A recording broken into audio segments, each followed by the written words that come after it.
Welcome to THA Talks, for free thought and open minds.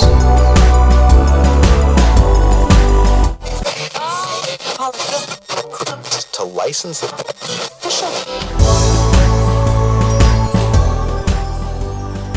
Hello, I'm Paul Obitelli and you're listening to another edition of THA HIJAC. I'm giving a short introduction into this Stellium Astrology special, where Stefanie James and Seana Collins will be discussing the once-in-a-lifetime opportunity for the United States to see a total solar eclipse. They've put this one together quite quickly because obviously the date is fast approaching, so we're going to get straight on with it, and I hope you enjoy.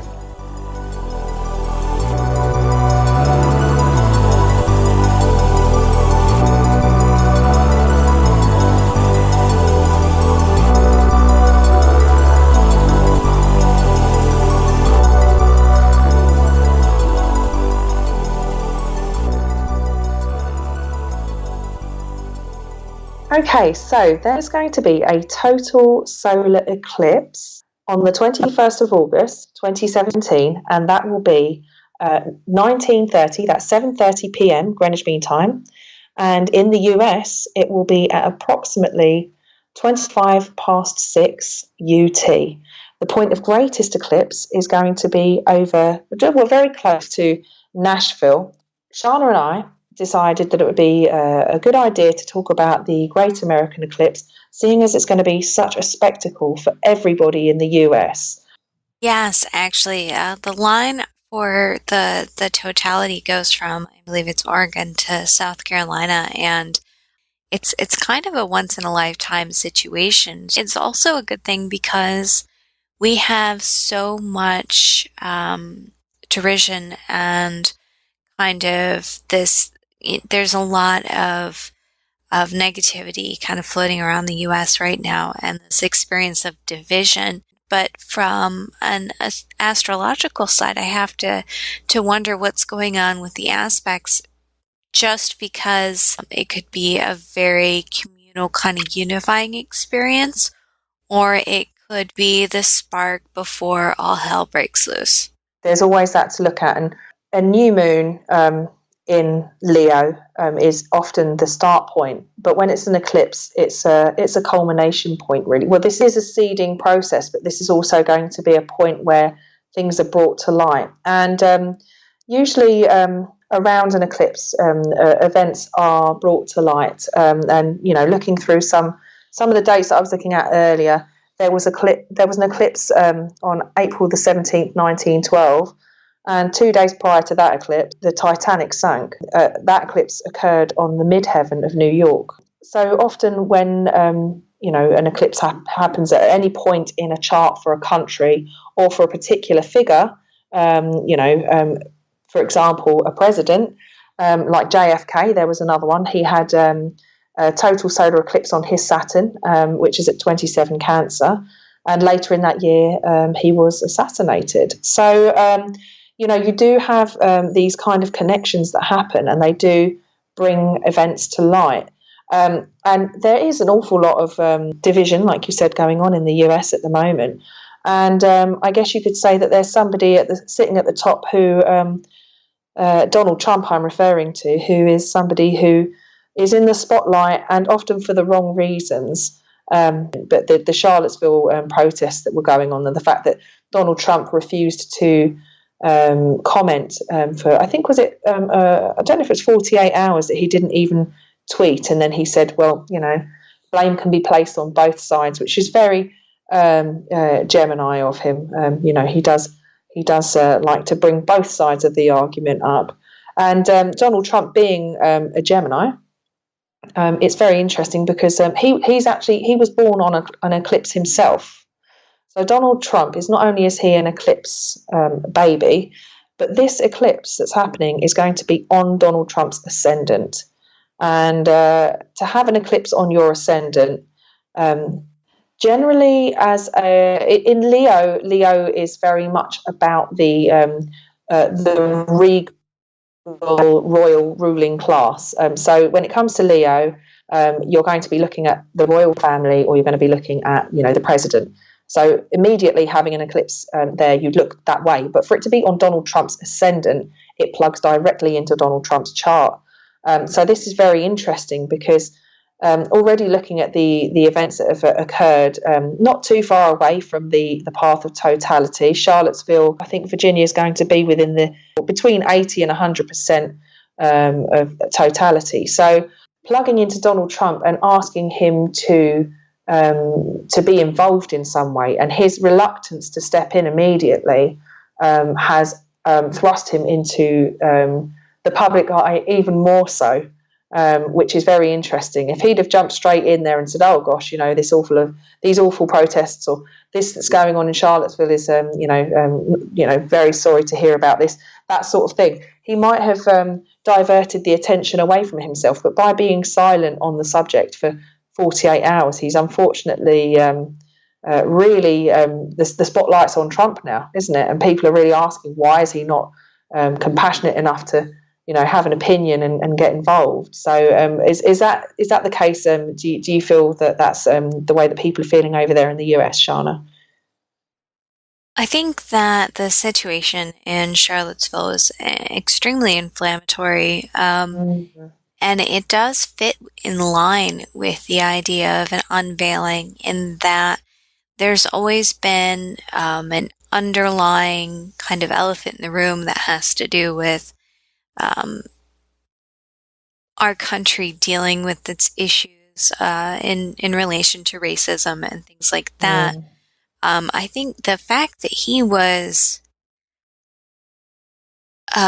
radio silent for 2 days on Twitter was completely out of character, and I don't know if somebody took away all of his devices because they were afraid of what he was going to come up with, or if that was really a personal decision to wait to respond on that. There's also a lot of other things going on that are on his docket, including North Korea, and there was an issue with Guam being possibly in the crosshairs of North Korea, and they decided to step away from that. But there was a lot of stuff going on at the same time, in that I don't know if it wasn't as high on his priority list, or if he did that on purpose to not respond. Also, it's Mercury retrograde. Maybe maybe there were some gremlins, but highly unlikely. But there is that. Yeah, for him to be quiet for 2 days at all seems surprising. So, yeah, exactly. It's interesting as well because the midheaven is around. It's at about 9.5 Sagittarius, and the US ascendant, the chart that we have for the USA, the ascendant is 12 Sagittarius. So it's making a trine, which is a very flowing and easy energy towards the US ascendant. So it's almost like calling in the eclipses, highlighting Donald Trump, and allowing a free flow of energy to the entire US. It's basically, I know that this is happening over the US, but from the UK perspective of the chart, it's very much calling up everything that the US stands for. And with a Sagittarius ascendant, it's all about being the land of the free, and free in the way that they think, and it's about having faith and believing in better and striving for better. So it's calling in what you became independent for, the whole purpose of being independent. And Donald Trump, being a Gemini, is going to have he's a Sun Uranus in Gemini as well. We're not going to do all about Donald Trump, but it's just interesting that it's pulling up Donald Trump's chart, and he's a Sun Uranus in Gemini, so he's already a very Uranian character, and they can be quite abrasive. Not all Sun Uranus. I'm just saying that it's a potential, and we can all agree that Donald Trump does have that quality about him, and he's an awakener.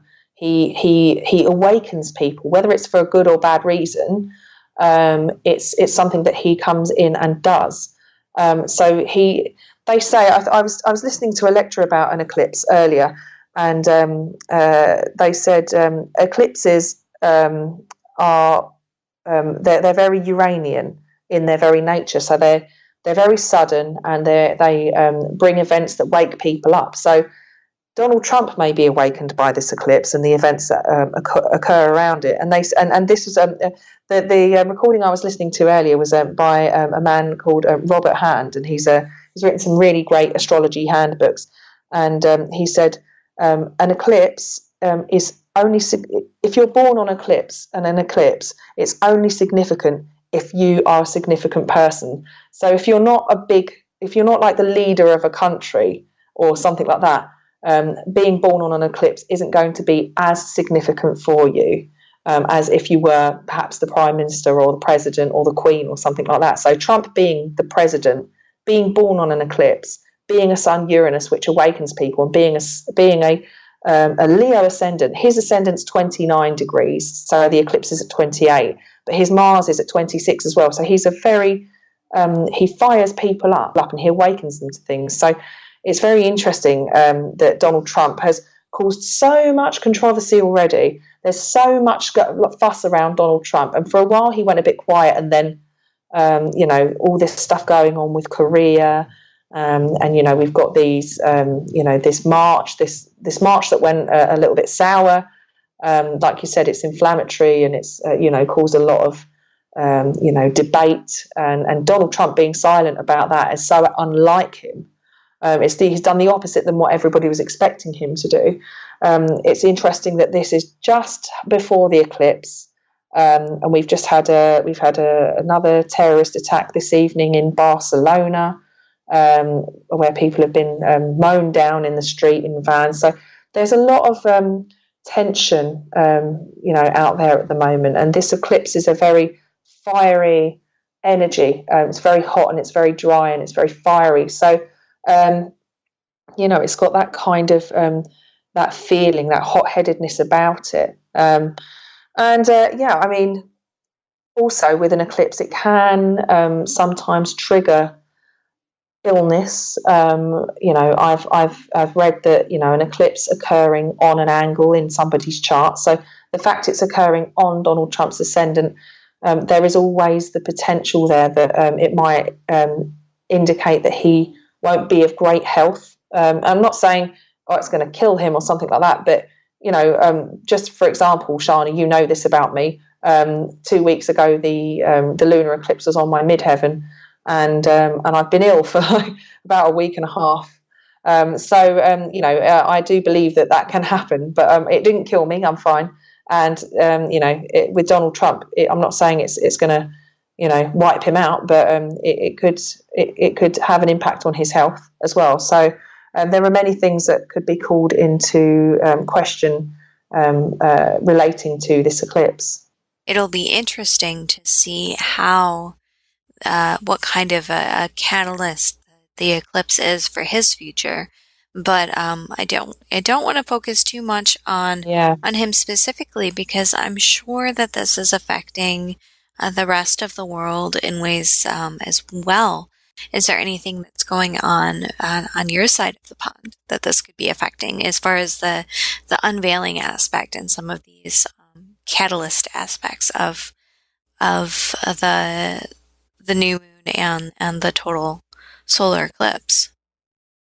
Potentially it could be. I haven't looked in too much detail at the UK chart, shockingly enough. I do have it in front of me though, and the eclipse would actually be falling in the 11th house, actually quite close to the UK's Saturn, and the north node of the eclipse is on the UK's Saturn, exactly. So the north node, which is the point where, without getting too technical, where the sun and moon are making a conjunction at the time of the eclipse.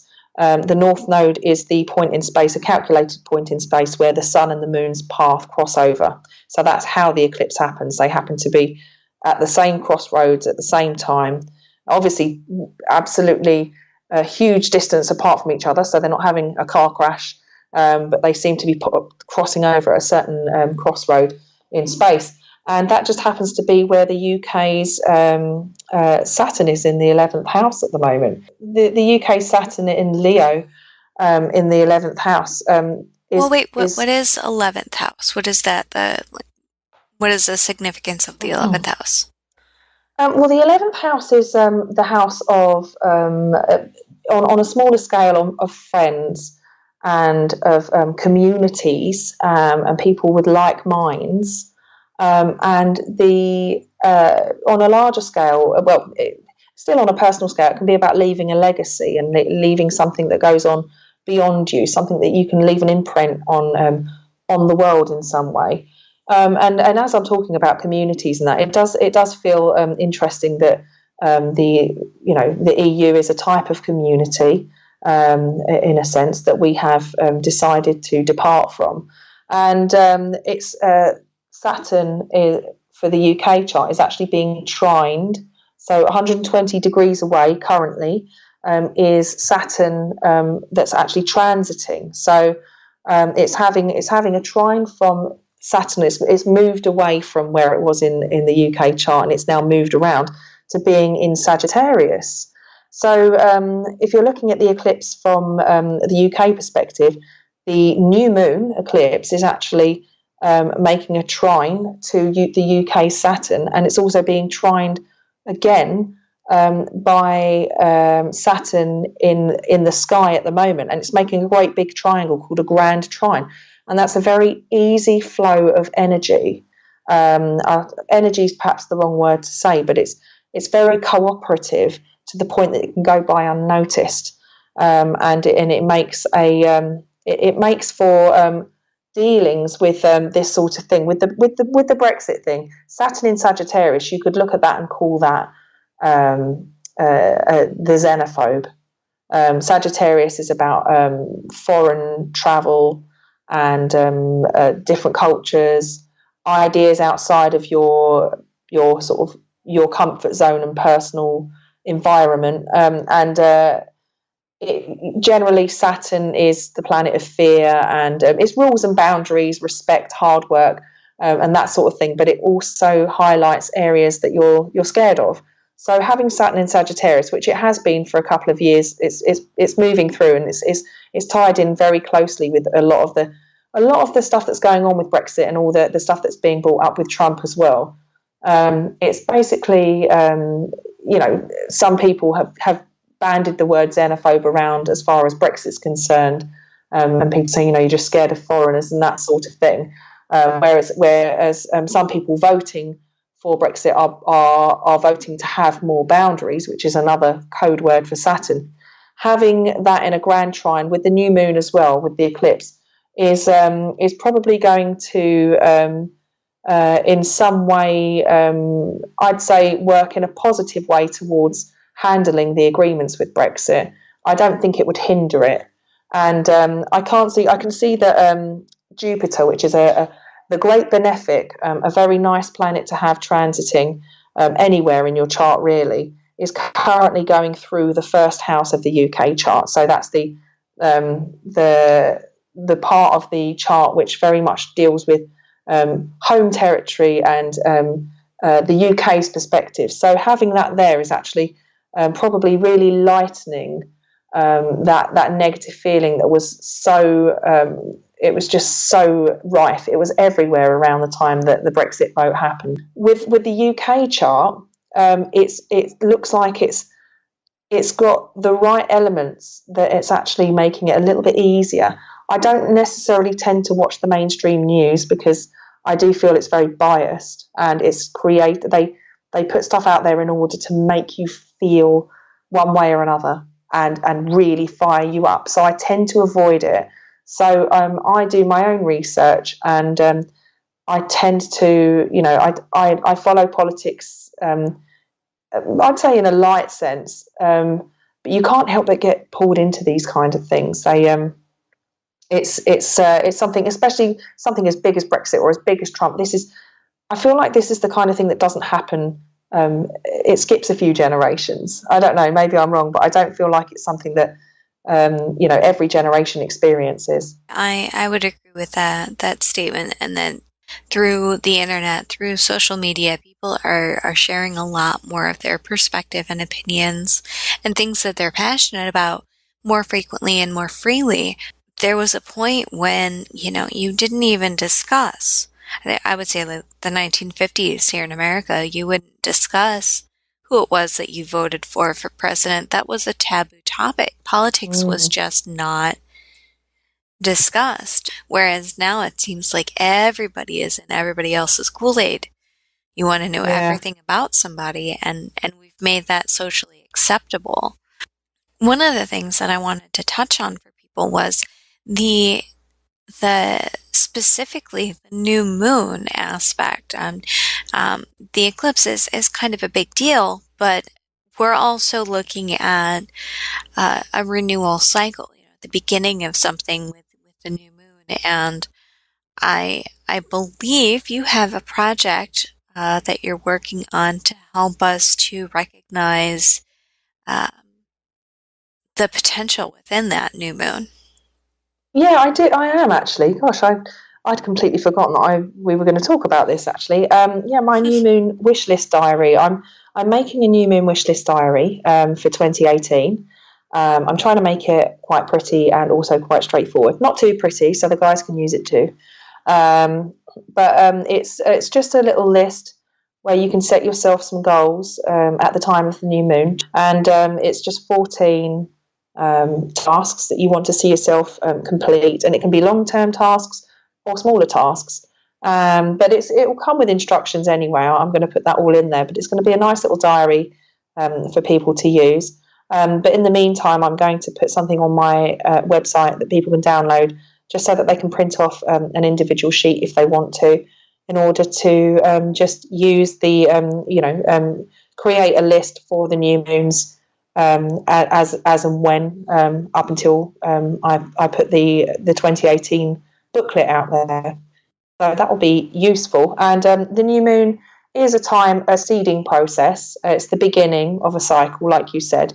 It's the beginning of a cycle for the month, which the new moon wish list will help you to plug into and to harness the power of that.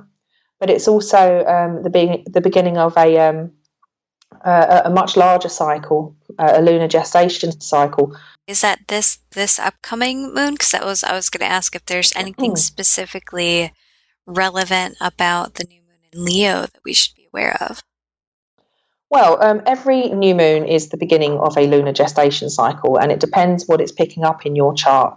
So for the 28th degree of Leo, and it's actually, this new moon's at 28 degrees and 52 minutes of arc, so it's very close to ticking into the 29th degree. So I'd say people born around the 21st, 22nd of August, around that, or perhaps 7 days either side, 7 or 8 days either side, will be picked up by this eclipse. And that also goes for people who are born, if you're a Scorpio and you've got your sun around 28 Scorpio, or in Taurus, or in Aquarius as well, around the 28th degree. And that will be highlighting your chart and starting a new phase for you. And like I said, it will be a monthly seeding process where you can set intentions, and by the full moon, hopefully some of those will be in fruition, or you will be able to see the progress at least with some of those. But on the larger scale, with the lunar gestation cycle, after 9 months, you will be at a point where you'll feel tension in order to move forward. And also with the lunar gestation cycle, it's a larger scale, so it's maybe not so obvious immediately, which is why it's really, really good to keep a new moon wish list. You will be able to see the seeding process and what was on your mind at the time. And often for me, with my journals, whatever I've written down at the time gives me a really clear picture of exactly where I was in my life at that time as well. So you can almost imagine who you were talking to, places you were going, plans that you had in your mind, and you can almost remember exactly your thought process at the time. So it's really, really, it's like a guided hindsight, and it really helps you to go back and pinpoint a part of your life where you had an idea and watch how you guided it through to fruition. So after 9 months, you will be at a first quarter, which would occur at the same degree. So, for example, in 9 months' time from the eclipse, from this eclipse on the 21st, there will be a first quarter moon in Leo at around 28 degrees. And then in another 9 months from then, there will be a full moon at 28 degrees Leo, or thereabouts. And that will be a point of culmination where you will see the fruits of your labour. And then another 9 months after that, there'll be the last quarter moon in Leo at about 28 degrees, where you'll feel another period of tension, which requires action, and you will then move into the next phase. So, and that will be the closing square of that lunar gestation cycle, and they're happening all the time. Every new moon is a start of a new cycle. So it's not just a small monthly cycle, it's also a larger cycle, which is what is so interesting about astrology. It does work in layers, and there's so many layers to peel back and look at. You could go on forever, but these are the ones that are good to look at and good to understand, because everybody can access their moon and everyone can tap into their potential just by using a new moon wish list diary. With this new moon in particular, like I said, there is a trine from Saturn, and that means that there's going to be, it's a good time. I mean, it's a new moon in Leo to start with, and a new moon in Leo is very much focused on creativity. Leo is a sign that likes to be special, and if anybody out there has Leo friends, or they are a Leo themselves, they can't deny that there is a quality of Leo that just makes them naturally good in front of people. They're very good at standing up in front of a bunch of people and commanding attention in some way. They might not think of themselves like that, but there is an element of them that is able to be authoritative and command attention, and sometimes they're just natural performers, and they have a childlike quality which has a kind of outlook which is infectious and joyful and youthful, and it's a very nice. They can be bossy. I know a lot of bossy Leos, but they're not bossy because they want to be in charge. They're bossy because they genuinely have that command about them, that they're leading. They're the lions leading the pack. So that's that kind of feel with Leo, and having a new moon in Leo. You have to think about when you're a child, that playfulness that you have as a child, and the ability to find fun in what you do. So I'm painting a picture of this new moon. We've been talking about all this doom and gloom stuff, and how the whole Trump stuff, and Charlottesville and all that stuff that's really can seem quite negative. But actually, a new moon in Leo is a very inspiring and creative time where you are going to be thinking about how to get the projects that you're passionate about and the things that you really love to do. How are you going to get them started, and how are you going to be able to do this? Leo is also quite independent, and it can follow orders, but it does like to do things in its own special way. So it will be about finding how you can be special, or how you can do things in your own special way, and applying it in your life. And having that trine from Saturn is going to make it easy to plan things, easy to set down future plans. Even though Saturn is currently retrograde, it is going direct a little bit later on in August. The exact date I'm not entirely sure. I think it's around the 25th. So possibly later on that week, actually. So Saturn's going to go direct, and Saturn's good about setting boundaries. It's good at making plans. It's good at looking at the bigger picture. And in Sagittarius is all about the bigger picture. So it's about creative projects and planning ahead. And I'm sure, Shana, you've got a couple of creative projects that you've been trying to iron out and get the plans sorted. So this new moon might work for you because you've got a fiery moon yourself in Sag, haven't you? I do, but just to kind of to put it all together, we have the new moon, which is a seeding process. We have the Leo aspect, the Saturnian aspect of setting those boundaries, and just kind of this overall, over the next year and a half, we should see the culmination of what's being started within this time frame. You said that Jupiter was coming back into it with a benefactor. energy? Jupiter is the great benefic, and Jupiter has just transited your actually it's in your 11th house. So, we were talking about the 11th house earlier, and legacies and community spirit. In the UK chart, it's going through the first house, but in the US chart, it's going through the 11th house. So that kind of, so finding your social group and where you belong. It's interesting because grouping up, if you imagine putting people into prisons, it just seems the way of prison life that people just group into sort of like their racial groups, don't they? And it's that kind of, it's almost like a weird social experiment, watching people kind of drift to the closest thing they can hang on to, which is in prison, it's just like the heritage or where they've come from. You can't really just blend, and it's almost that's the kind of feel of finding your group is an 11th house thing. It's finding your community, but having Jupiter transit that house in your chart, in the US chart at the moment, is going to be bringing a more forgiving sort of vibe to it. So it's a beneficial thing to have Jupiter in there, and what you were saying about this kind of friction and this kind of unrest that you've got. I know that in the war in the UK, in the Second World War, my grandmother has said, and it is widely accepted, that community spirit during the Second World War brought the country together. So even though there was this terrible, unrest and this, absolutely terrifying times, people were dying and people were fighting for the country, and you can't imagine coming from a perspective where I've never had to experience war firsthand, and I'm so grateful that I haven't. You can't imagine what they must have been going through, but the community spirit, people pulled together, people spoke to their neighbours. This doesn't happen in the UK. People don't talk to their neighbours, especially not in London. And it's one of those things that actually, through friction and change, which is basically what we're looking at when people are doing the things that they're doing.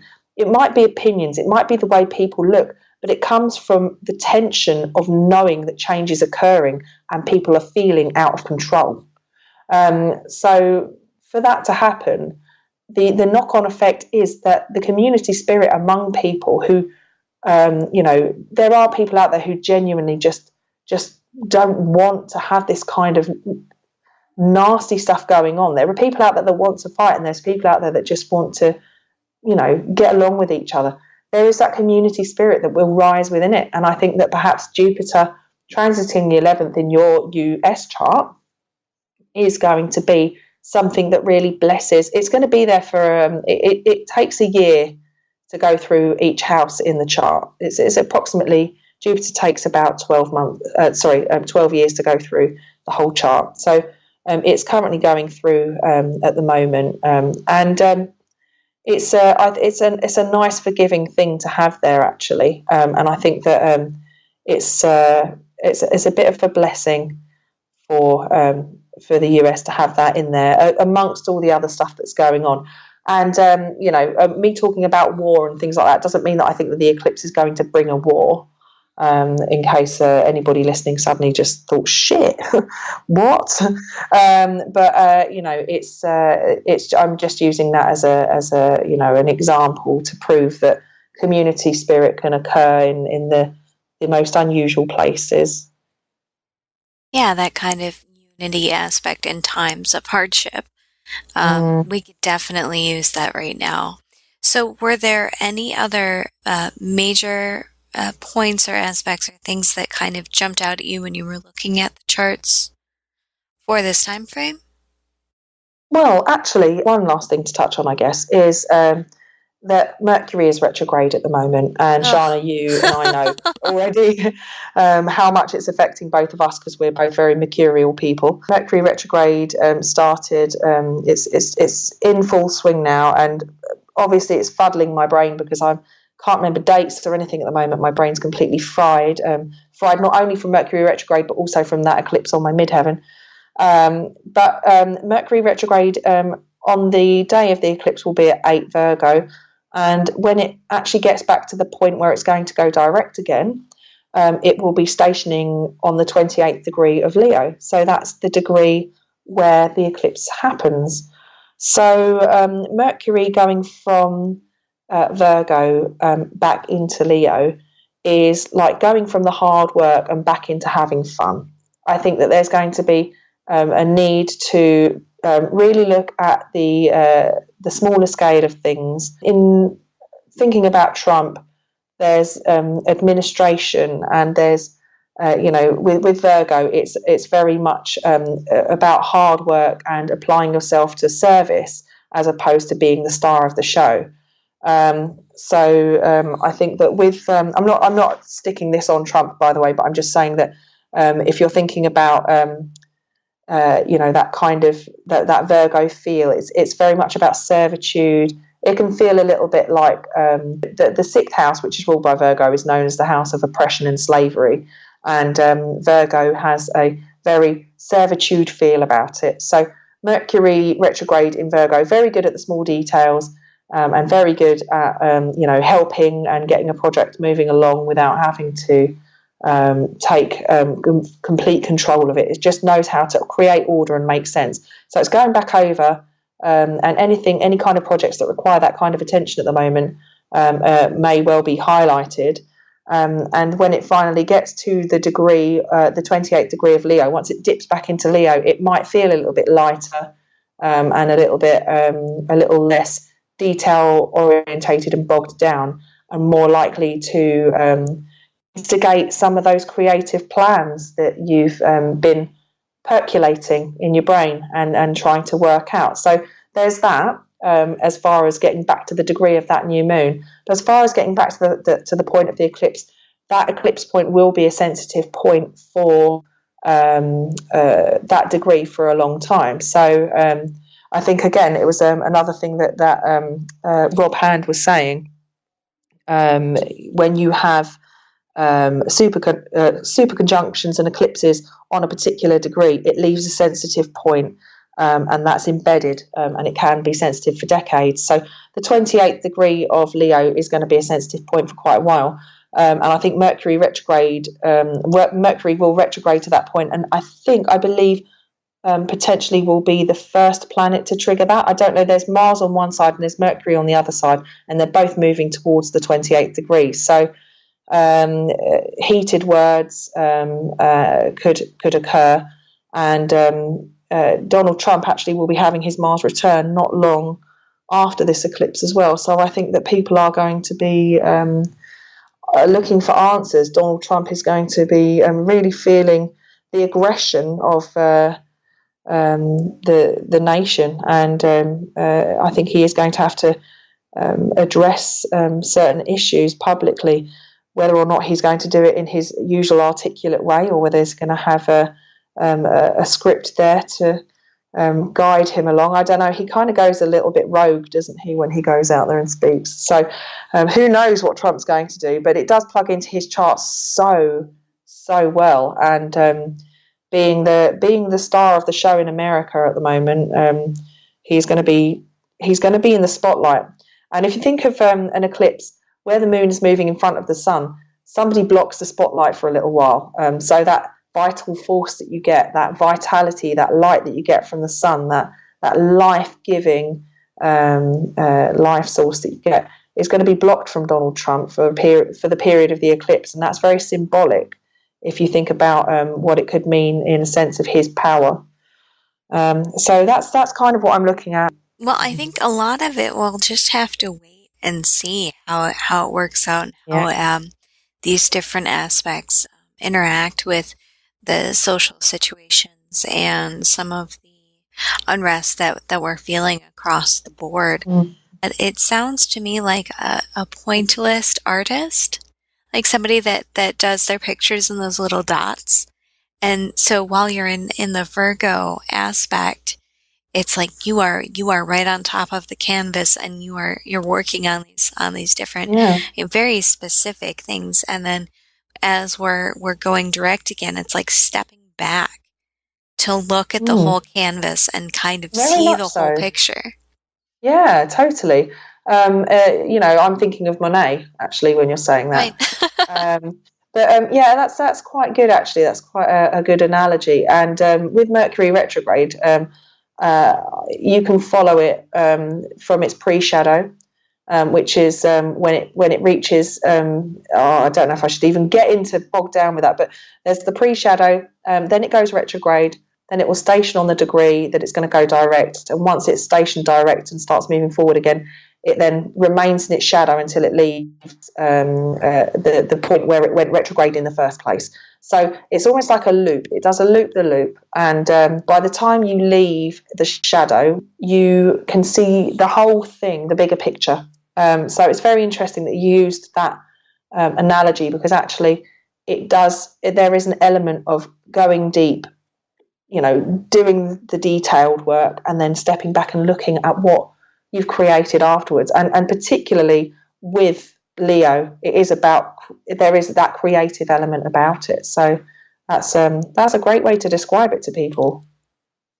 Well, maybe we can also, because instead of like getting wrapped up in some of the different aspects, but we can consider, while we're doing these astrology chats, focusing on one of the planets that are highlighted and really learning more about each of their aspects, so that our listeners can learn a little bit more about how these things are affecting them.